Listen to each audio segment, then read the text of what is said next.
دا لشپی دا څنګه شپې دي او ورځې دي د ذوالحجې دا داسې شپې دي او دا داسې ورځې دي چې په دیشمه سپاره کې په سورت فجر کې په 2 آیات کې الله جل جلاله په دغه لسو شپو او په ورځو باندې قسم خوړلی دی او بیا یې په خصوصي توګه باندې د لوی اختر په سبا باندې یوم عرفه 9 ذوالحجه او یوم النحر 10 ذوالحجه په ورځ باندې بیا په خصوصي توګه باندې الله جل جلاله قسم خوړلی دی او تاسو ته دا پته ده چې د رب لا یزال قسم خوړل دا په هغه شیانو باندې په قرآن کریم کې ثابت دي چې کوم سیزونه الہ العالمین تا په ټولو مخلوقاتو کې زیات محبوبي کوم شیان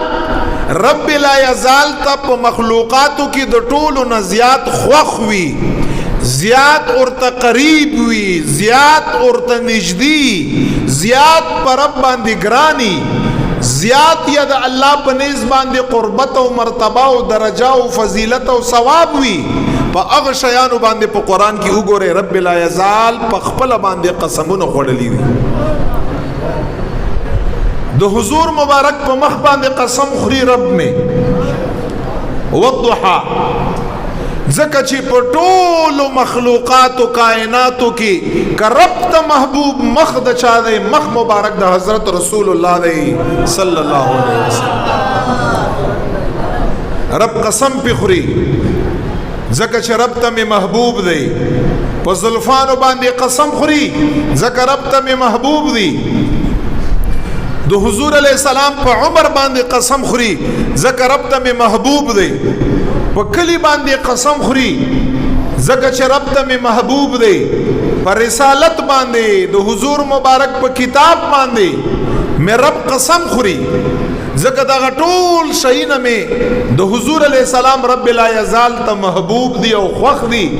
څنګه چې په دغه شیانو باندې قسم خوړلای دغه رنګ رب لا یزال په سورت فجر په دیشمه سپاره کې قسم خوري چې والفجر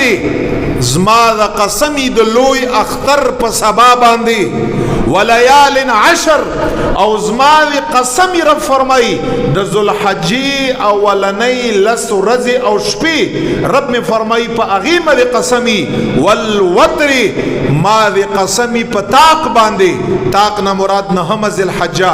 یوم عرفه ده د عرفې په ورځ د زما قسمی والشفع ما د قسمی په جفت باندې جفت نه مراد 10 ذوالحجه ده یوم النحر د قربانۍ ورځ ده رب می فرمایي چې د اختر په سبام قسم خورم په دغه ذوالحجې لسو شپو په ورځو باندې قسم خورم د عرفې په ورځ قسم خورم رب می فرمایي د اختر په ورځ قسم خورم ما د اختر په ورځ باندې قسمي چې یو سیز رب لا یزال ځان د پاره د قسم د خوړلو یو ذریعہ ګرځي چې باغې قسم خوري دا د دې خبرې دلیل دی چې رب لا یزال ته دا شیان ډیر محبوب دي ډیر ورته نږدې دي ډیر ورته خوښ دي